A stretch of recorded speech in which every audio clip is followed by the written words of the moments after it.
Hey, what's going on, my people? We back with another video, and we about to sit up here and watch, I don't know, some robber jumping into my house, I guess. I don't know, but let's get right into it, man. I ain't going. Preference at this point, and depending on who you talk to, some might say jury is a scam, but sometimes where you at in life can dictate that decision. Imagine spending 20 to 100K plus on jury when the money flowing, but then it dried up and you realize the jury you thought you have some form of equity in is nearly gone, nowhere near the price you paid for it. Ultimately, you've been scammed by your Diamond watches, people. Diamond watches are so hypnotizing. Diamond watches are hypnotizing. Half them watches that y'all be saying rappers and them having, half of them, when you get signed, they damn near give it to you like, yeah, this and this and that. But money coming in, yeah, it look good to buy. It do look good to buy, but you only supposed to buy that type of stuff. You know money coming in. You know for a fact. Like me, I'm always doing 3,000 or 4,000 or 5,000 views on YouTube. That's at least. I know that. So I might buy me a diamond watch. I'm not buying no diamond watch, y'all. I'm buying a plain Jane Road jeweler. Now, if you feel scam or not, really, again, that's a personal preference. But is that your fault for not doing proper homework, or the jeweler for basically getting over what almost every jeweler in the game doing to this day? Now, fam, I'm not telling you whether it is or not. I'm going to leave that for you guys. But I want to play devil advocate and have both sides come to the forefront. Now, some people don't care about the price because they can afford it. It looks good to them and the perception. And once again, that's a personal preference. Right. I give you an example. Recently, a popular YouTuber had went to his new YouTube channel to explain why he stopped wearing all of his jewelry. And it seems lately, he's allegedly been going through some financial hardship. He went to an audience, which I'll later play a small clip of, and said he assumed he had valuable assets in his jewelry. Well, he quickly found out that was a lie. He was sadly mistaken. And honestly, it might have influenced his decision on making a tough decision with selling 70%. Dang. We talking about CJ So Cool or something like that? Oh shoot, let's take a look. Of his main channel and instantly regretting it. Check out this small clip. Nobody's really man concerned. They like, where your jewelry at? First of all, I still have jewelry. The jewelry that I wanted to keep, I kept. And everything I didn't want, I sold. Let me tell you why. I'm scrolling on Instagram and I see the price of gold just went up. The kilo is now $1 million. What does CJ say? Oh, this is great news to me. Ali, what up? I'm trying to sell this jewelry, bro. This stuff then went up in value. Oh, well, CJ, actually, I scammed the freak out of you and your jewelry didn't go up at all. You actually lost majority of the value, and now you only have like 10% equity in your jewelry. So, I mean, basically, you got scammed. How do you want to go about it? We arguing on the phone. This is impossible. How is this? Well, your jewelry's 10 karat gold. Okay, this is my first time hearing about this. I know some of y'all are different. I never took off my chain, looked at the back and said, where's the engravings? What kind of gold is this? I didn't do that. Is that my fault? Yeah, let me tell you why it's my fault. I'm hanging around people who don't know anything. I'm hanging around people who didn't advise me otherwise. So I just go in there and say, I'm to the jewelry, because that's everybody's really main concern. They like, where your jewelry at? First, my chain to look like this and to say that, and he say, well, give me 100K, give me 60K, give me 80K, give me 70K, give me 60K again, give me, and I'm just saying, okay, here.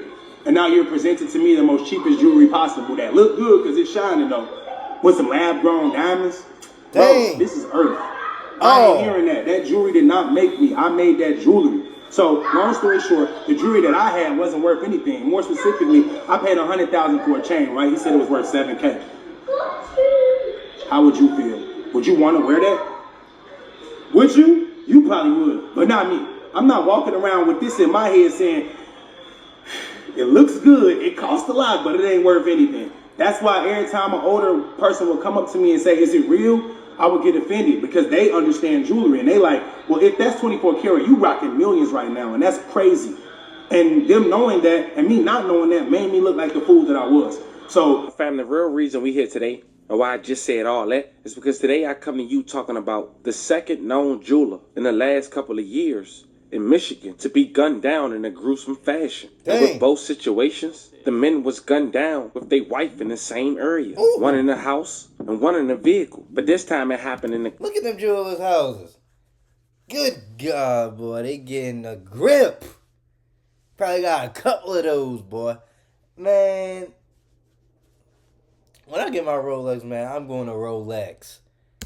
For someone home. A $1 million plus neighborhood. A man was executed in his own home by two men posing as fake city workers. I have the doorbell footage which I'll later play, providing fake info on a gas leak. But you'll later hear in the story, that wasn't the first time in the last 24 hours those two men had showed up to their home. Now this story is very fresh, and as of today, October 11, 2024, there's an active manhunt for the alleged perpetrators. Today we shine light on this story while going over the public facts and the detail. Before we go over this one, I want you guys to remember, I don't give you no ain't. I just give you the story. So with that being said, make sure you like, comment, and subscribe. We're gonna jump right to it. The Oakland County Sheriff's Office is searching for suspects who pose as a DTE worker and allegedly killed a 72-year-old man and duct taped his wife in their home this past Friday. Now, before we disclose further details on this gruesome night, I want to talk about the details of the suspects, at least was presented thus far to the public. As mentioned, they posed as DTE workers. DTE Energy, formerly Detroit Edison until 1996, is a Detroit-based diversified energy company involved in the development and management of energy-related businesses and services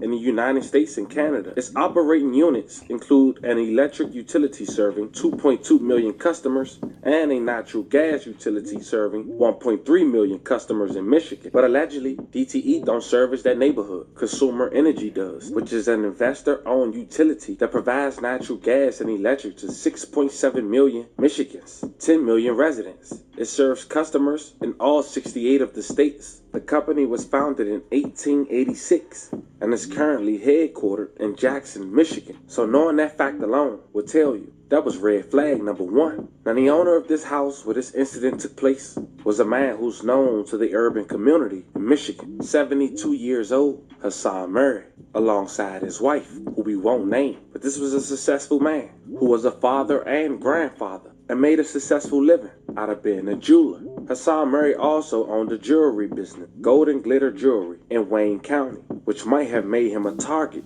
of a robbery. Mr. Gold and Glitter Jewelry.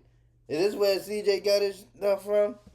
And his wife grew up in Wayne County. They even graduated high school in Wayne County from Hamtramck High School. Murray's Gold and Glitter Jewelry, according to the description, specializes in high-quality gold and diamond jewelry, luxury watches, and custom diamond pieces, and exotic 21-karat gold. Now, police received the call sometime afternoon about a home invasion in the 3700 block of Newcastle Drive in Rochester Hills. Mike Bochard, who was the Oakland County Sheriff, had quoted, "A preliminary investigation revealed two suspects went into the home, claiming to be DTE workers, and needed access to the home for a gas leak." Mike also quotes, "The male victim took the individuals to the basement." Quoting, "The victim's wife didn't see the husband again. They came up a short time later and restrained her, duct taped her, and then for about 20 minutes searched the house and then left." The sheriff's office said the woman thought her husband was kidnapped. However, the victim was found dead in the basement. During the search of the home, the case of the death is unknown. Now fam, before I let you guys hear from the sheriff, check out the door cam footage from the doorbell that was released later that night. DTE. We're checking for gas leaks. An intrusion had happened in this home, came from the woman that lived there. You know what's crazy? That was happening around here, around where I live at. They said it was a guy walking around, asking for this, asking for that, and like it's crazy because not Section 8, but public housing type of guy. People usually you'll be living in an apartment, and people would just be coming through, putting papers on your door and stuff like that, yo. Like, it's crazy because anybody can come around just like that and be like on some robbing you or trying to kill you type stuff, and you don't know nothing of it. But the good thing about it is you in an apartment, so people hear. But if you hear rumbling or shooting or something, like, Yeah, but some people mind their business. Our deputies Some people mind their responded. business. They found Look, you hear obviously somebody a crime screaming. scene in the basement. We've determined a deceased individual who's the homeowner, her husband. The information we have so far, and it's very, very super preliminary, is that two individuals, a thin African American male and a heavy-set Hispanic male, approached the house and said they were DTE workers looking for a gas leak. They had a placard on the side of a white pickup truck that said DTE. Dang. Additionally, we've recently learned that they came last night at about 10 o'clock last night and also said the same thing, but they were not given admittance into the house last night.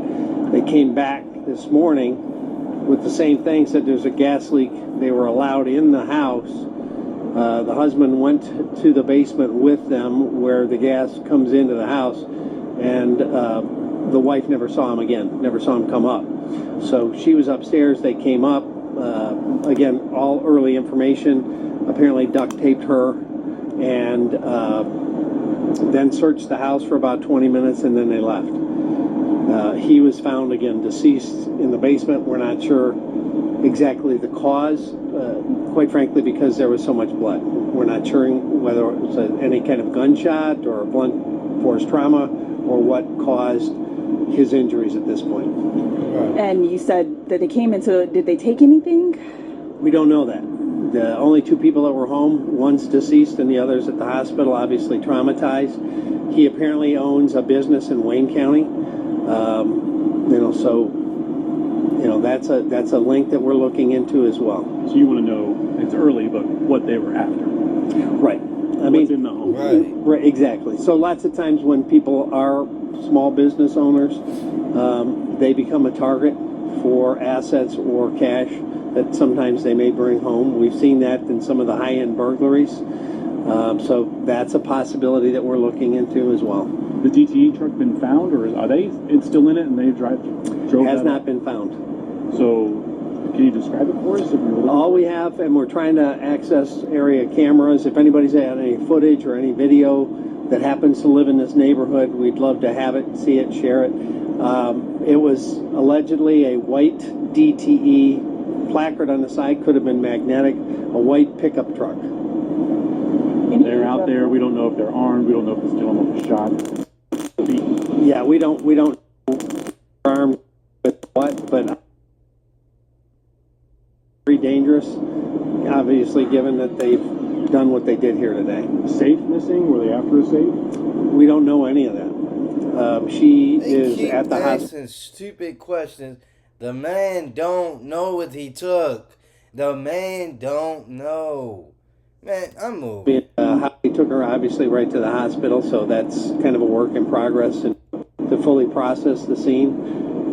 If anybody again has home surveillance systems that may have captured individuals walking around last night, obviously we now know that they were here last night or today. Anytime between, let's say, 9 o'clock last night and noon today, if you have footage in this neighborhood or any neighborhood nearby, frankly, we would appreciate hearing from you.